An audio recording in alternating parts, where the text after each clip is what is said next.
आजच्या सभेचे अध्यक्ष श्री वामनरावजी चटप,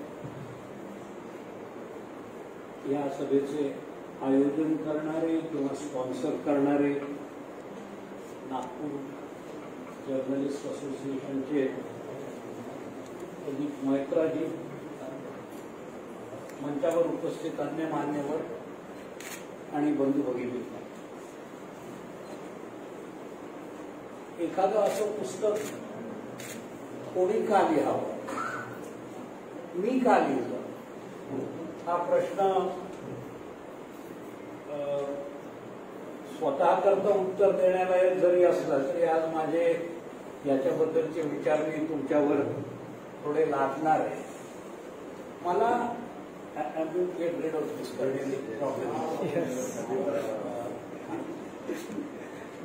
मला विदर्भाबद्दलचं जे काही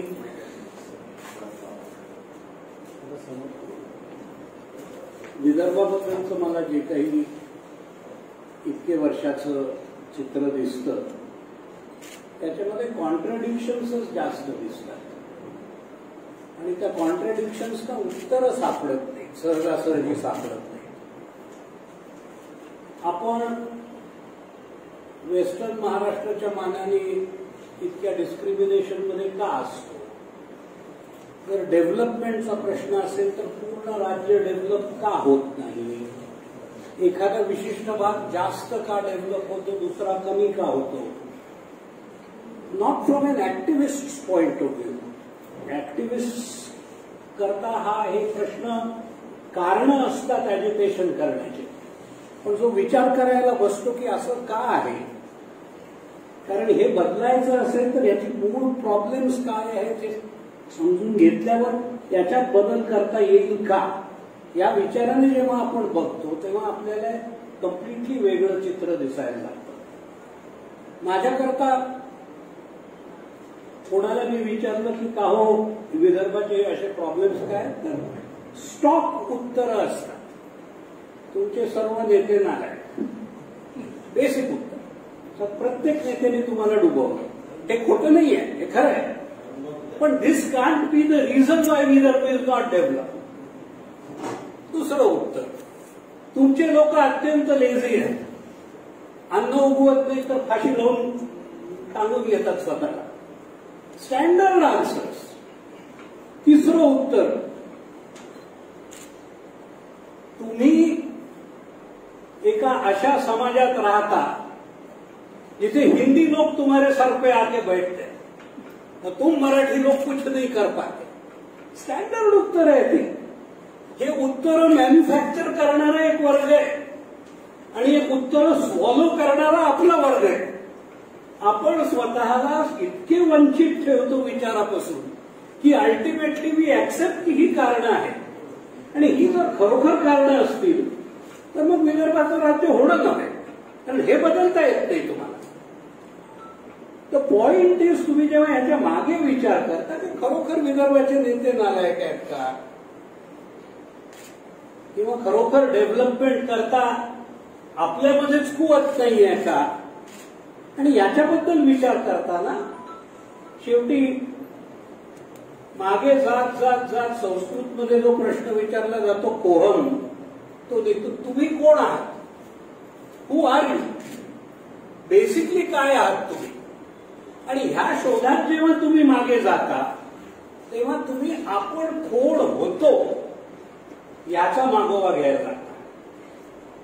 संदेशने आपल्याला सांगितलं की जे पहिलं पुस्तक मी लिहिलं होतं विदर्भनामा,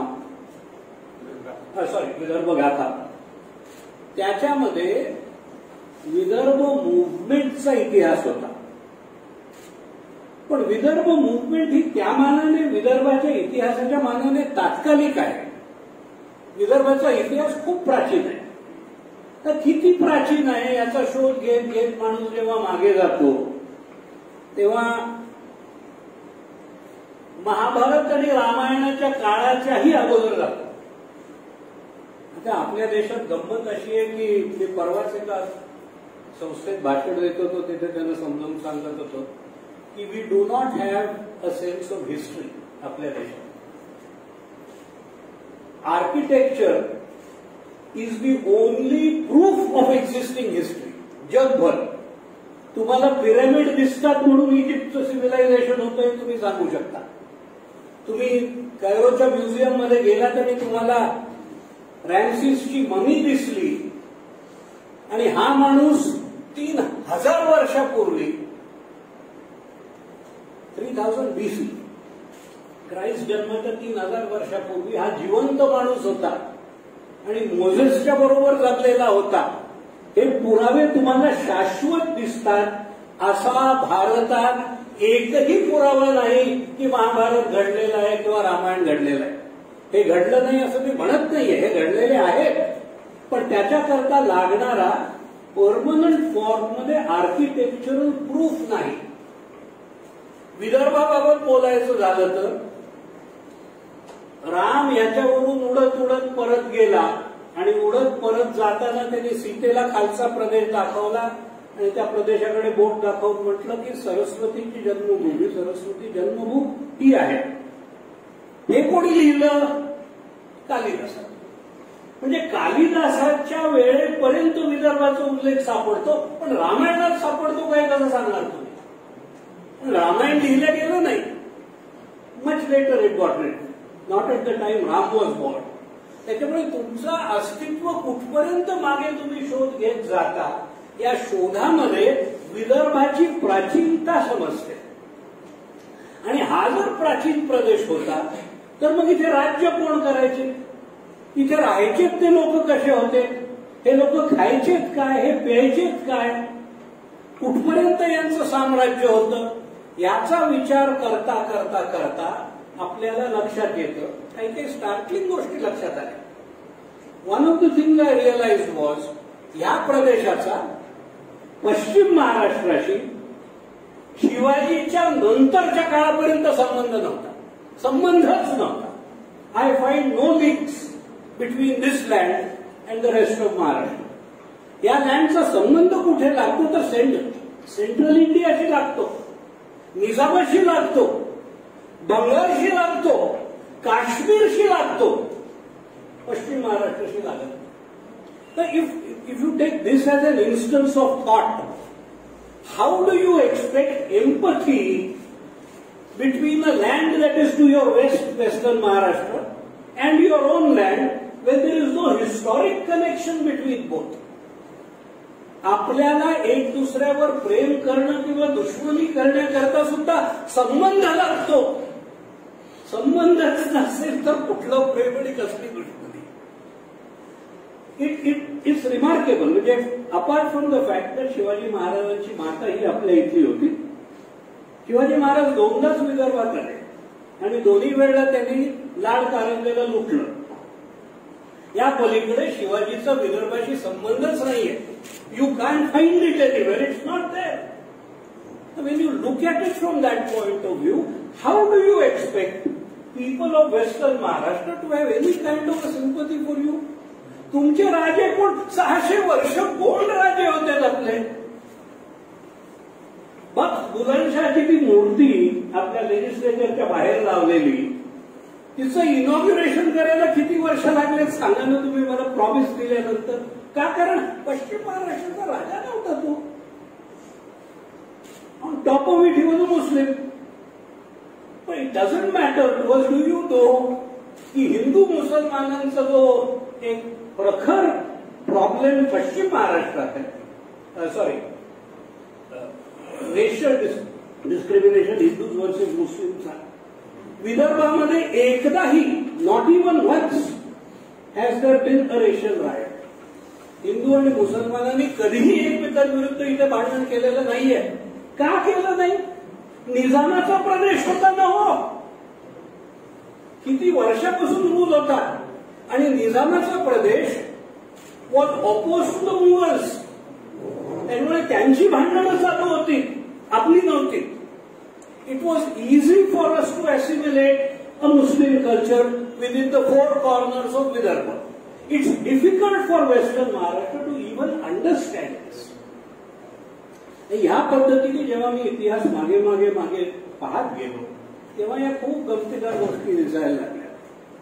गोंडांना अधोगतीला जाण्याकरता भोसल्यांना आणण्यात आलं. भोसले होते, पण they came as sardars to Chhatrapati's throne at a point of time in a very small part of Berar. तिथून त्यांना बोलावून नागपूरला आणलं आणि नागपूरमध्ये भोसल्यांचं राज्य जे प्रस्थापित झालं. आपण मराठा एम्पायर बद्दल बोलतो आणि मोठं एम्पायर होतं. कदाचित मुघल एम्पायरच्या खालोखाल इतकं मोठं एम्पायर अशोकाचं बद्दल बोलत नाहीये मी, ते होतं प्राचीन काळी, पण in more modern times Maratha empire इतकं मोठं एम्पायर नव्हतं. भारताच्या 60% जागा मराठा एम्पायरने व्यापलेली होती. शिवाजी महाराजांच्या एम्पायरने नव्हे, शिवाजी महाराजांचं empire was 20% of the Maratha empire as it finally happen to become. आणि त्या मराठा एम्पायर बद्दल ज्याच्याबद्दल मी बोलतोय ते पेशव्यांचं होतं. पेशवेज हॅड क्रिएटेड दॅट एम्पायर. पण या मराठा एम्पायरमध्ये पुण्याकडचा जर भाग सोडला तर बाकी सर्व भाग, आणि त्याच्यात नागपूर आलं, त्याच्यात ग्वालियर आलं, त्याच्यात इंदोर आलं, त्याच्यात बडोदा आलं, आणि त्याच्यात अनेक छोटे छोटे मराठी राज्य आले. हे सगळे जास्तीत जास्त सेंट्रल इंडियामध्ये होते. Whereas the Peshwas were busy fighting with Delhi, we were not. आपल्या लढाया ईस्टला होत्या सगळ्या. राजे रघुजी यांचे वंशज आजही नागपूरमध्ये आहेत. राजे रघुजी पहिले, पर्स राजे रघुजी, ह्यांनी कलकत्त्यापर्यंत स्वाऱ्या केलेल्या आहेत. एकदा नव्हे 10 वर्ष. दरवर्षी जायचे तुटून यायचे, दरवर्षी जायचे तुटून यायचे. इतकं रडवलं बघणाऱ्यांना की finally they built a train around the city of Calcutta to stop the Marathas from coming in. किती मोठ्या प्रमाणामध्ये आपला वॉरफेअर त्या दिशेने होता. डू यू नो दॅट भोसल्यांच्या राज्याखाली ओडिसा होतं. It was a part of the Maratha empire through the Bhosalas.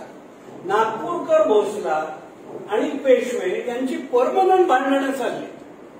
नागपूरकर भोसल्यांची जवळी ती सरळ महाराजांची होती, आयदर सातारचे किंवा कोल्हापूरचे. वेरॅज पेशवांवर पुन्हा बेस्ड, आणि त्यांची राजकारण ही कधीच एकमेकांना धरून नव्हती.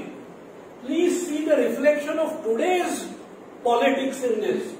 तशा तऱ्हेने तुम्हाला आजच्या स्थितीचं कंपॅरिझन त्या स्थितीशी मिळतं. ते at an end of time Bhosalas of Nagpur were so powerful that the rest of the Maratha wealth would not have taken care of that. इतके या इथून 4 घरं सोडून पलीकडे बुटी राहतात, नागपूरचे बुटी. आर यू अवेअर की they undertook to finance the standing armies of the Peshwas for 2 years. एक फॅमिली इन नागपूर. आपली वेल्थ किती याचा विचार करा. How do you plan for a state of Maharashtra if you can't take into account these factors? Your planning goes out of whack, your thinking goes out of whack, you have no idea what people you are dealing with, you have no idea where they come from and where they are headed. This, when I start searching about the causes for what Vidarbha is and why it is what it is, I come across these answers in history. माझा search, मी वकील आहे, as all of you know. इतिहास लिहिणं हे शक्यतो वकिलांनी करू नये, कारण वेगळ्या टाईपची बुद्धी असते, ती एकाची दुसऱ्याला जात नाही नीट म्हणून. पण तरी देखील माझ्याकरता there was huge inspiration, I must mention it. Doctor Hemant Sane, he is an anesthetologist and a well-known anesthetologist of this town. He is one of the most knowledgeable people in Nagpur history. यांच्या इतका अभ्यास नाही दुसऱ्या माणसाचा नागपूर हिस्ट्रीचा. माझ्या या नवीन पुस्तकाचा जवळजवळ एक पूर्ण चॅप्टर मी अॅक्नॉलेज केलंय, पण बहुतेक कॉपी केलेला आहे तुमच्या वर्कवर. Doctor Sane's contribution to the knowledge of Vidarbha in terms of Nagpur is remarkable. Prabhakar कोणबत्तूवारांनी, पांडेजींनी अप्रतिम पुस्तकं लिहिलेली आहेत मराठीमध्ये आणि हिंदीमध्ये concerning Vidarbha's history. We don't know this. कारण आपण जे विदर्भाचं ॲजिटेशन बघतो, we look at it divorce history. आपण तात्कालिक ॲजिटेशन बघतो आणि मग तो रस्ते पे लोक बैठे अब क्या होने वाला है अशा टाईपनी आपण त्याचं एक कुत्सित भावनेने त्याच्याकडे बघतो, not understanding that this is a part of a chain of events. When will we get Vidarbha? It's a ridiculous question. जी गोष्ट माझ्या आजोबांनी सुरू केली ती माझ्या नातवापर्यंत का जाऊ नये? मिळेल तेव्हा मिळेल, पण ॲजिटेशन होतं की नाही याचा तुम्ही विचार करा. पण हे ॲजिटेशन कसं आणि कशा फॉर्मचं, read history, you'll understand. You'll understand exactly what happens when this is created. Of course, as Sandeshji told you, Vidarbha Gatha या पुस्तकात मी विदर्भाच्या ॲजिटेशन बद्दल जास्त लिहिलेलं आहे. पण विदर्भ गाथा has now come up for revision because it stops at 19. Sorry, या नमस्कार सर. या सर.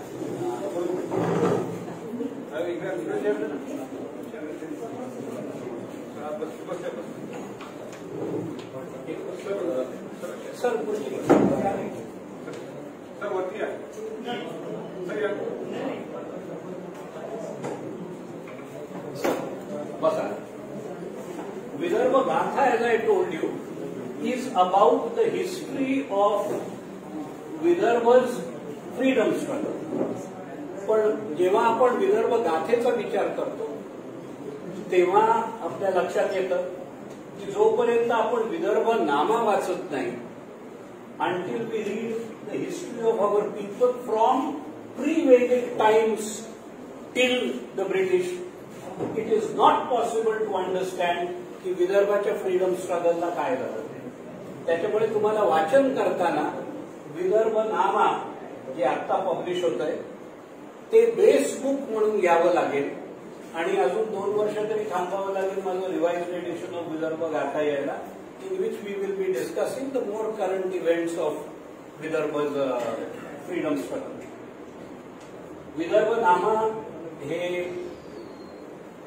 मी इंग्रजीत लिहिलंय.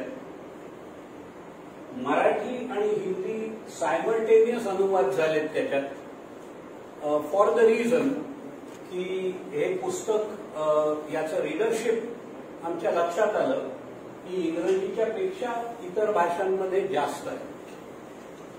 Vidarbha Nama when we wrote it, sorry Vidarbha Gatha when I wrote it last, त्याची एकही प्रत आज अवेलेबल नाही. ती विकल्या गेलं हे म्हणणं कदाचित अतिशयोक्ती होईल, पण ते खपलं म्हणजे लोकांनी ते पुस्तक टोटली घेऊन गेले. It's not available. Sad part was की ते पुस्तक virtually in un unwritten form it was banned in western Maharashtra. तुम्ही ते पुस्तक पुण्याला विकत घेऊ नाही शकत, ते मुंबईला घेऊ नाही शकत. It's not sold that. ही एक प्रॉब्लेम तुम्हाला याही पुस्तकाचा राहणार आहे. It will not be, there will be no book seller, पण इथून तुम्हाला ते खपवायची अरेंजमेंट करावी लागेल. पुष्कळ लोक तिकडे ज्यांना ते वाचायचं असतं, पण इट्स नॉट अवेलेबल. सर अमेझॉनवर येणार आहे. हा, that is the other thing I was saying. Please put it in digital form on Amazon. आज जे तुम्ही 300 रुपयाला विकताय, 300 रुपये जास्त नाही मला कळतं, पण अमेझॉनवर तेच पुस्तक तुम्ही 50 आणि 100 रुपयाला विकलं तर त्याची रीडरशिप खूप मोठी होईल. पुन्हा डिजिटल फॉर्म मध्ये लोकांना ते कटपेस्ट करून स्वतःचं म्हणून खपवता येतं, मला दुःख नाही त्याचं. So long as the history goes out to people it doesn't matter if everybody reads it in one form or the other. तेव्हा ते आपण डिजिटल फॉर्म मध्ये आणावं अशी माझी एक दुसरी आपल्याला रिक्वेस्ट आहे. ज्या लोकांनी हे मला मराठी आणि हिंदीत लिहायला मदत केली त्यांचे मी आभार मानतो. फार मोठं कार्य माझ्याकरता त्यांनी केलं. विदर्भ मिररचे आभार मानतो. का विदर्भ मिररनी हे घेतलं नसतं काम तर झालंही नसतं कदाचित.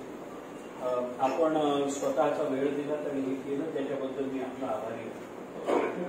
मी अर्जवून आज आपल्या सर्वांना रिक्वेस्ट करीन की एक तर पुस्तक वाचा, ज्या कुठल्या भाषेत तुम्हाला योग्य वाटतं ते, मराठी, हिंदी, इंग्रजी, इफेक्टिव्हली तेच आहे, भाषांतरच आहे. पण पुस्तक नुसतं वाचण्यापेक्षा ते विदर्भवाद्यांना देण्याकरता घेऊन जा. Not everybody who is keen on Vidarbha can afford 300 rupees. I am telling you facts. आपल्या खेडेगावात तुम्ही गेलात तर इतकी वाईट परिस्थिती आहे की विदर्भाबद्दलची माहिती दारोदार देत फिराल. वामनरावजींना कल्पना आहे विदर्भाचा आवाज लोकांपर्यंत पोहोचवणं म्हणजे किती मोठं कार्य आहे ते. हे राज्य विदर्भाचं हे अनेक छोट्या राज्यांच्या दुप्पट तिप्पट साईजनी आहे. पण हे करण्याकरता पुस्तके फार उत्तम माध्यम होतं. पण you can do it unless it is distributed. त्याचं वितरण व्हायला पाहिजे. वितरण करण्याकरता कोणीतरी मुळात ते विकत घ्यायला पाहिजे आणि विकत घेण्याकरता आपण लोक हातभार लावावा ही एक अपेक्षा आहे. त्याच्यातून त्याचं खप व्हावं ही अपेक्षा आहे. मी माझं भाषण आता आवडतं घेतो.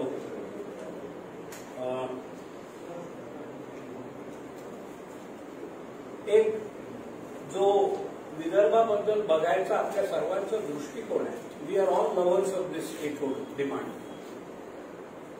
त्याला मजबूती देण्याकरता, एक वैचारिक बैठक देण्याकरता आणि आपण काय आहोत हे समजून घेण्याकरता at least for knowledge if nothing else हे पुस्तक वाचायला हवं. बिलीव्ह मी, विदर्भाच्या इतिहासावर शेवटचं काम हे यादव माधव काळेंनी जवळजवळ 100 वर्षापूर्वी केलेलं आहे. There is no other book of history on Vidarbha there after.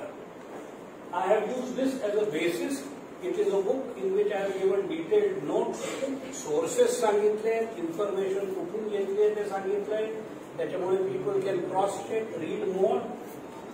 But having said all that, at the end of the day, एक विदर्भाच्या अभ्यासाकरता आजच्या टाइमला पब्लिश झालेलं पुस्तक अवेलेबल करून देण्याचा एक प्रयत्न आहे.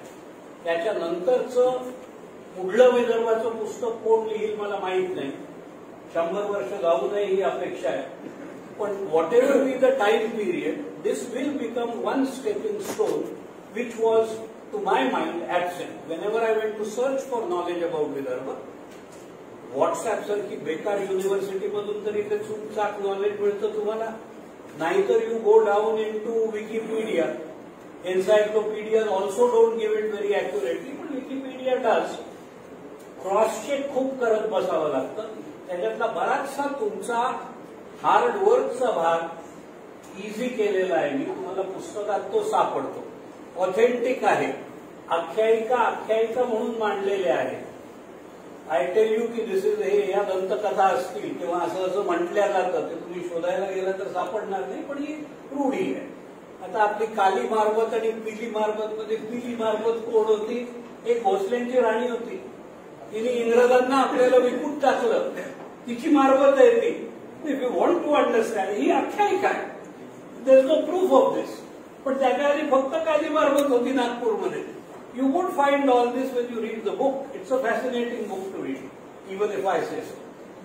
आपण सर्वजण इथे आलात आणि माझं हे रॅम्बलिंग भाषण ऐकून घेतलं याबद्दल मी आपले आभार मानतो आणि पुढील कार्यक्रम आपण चालू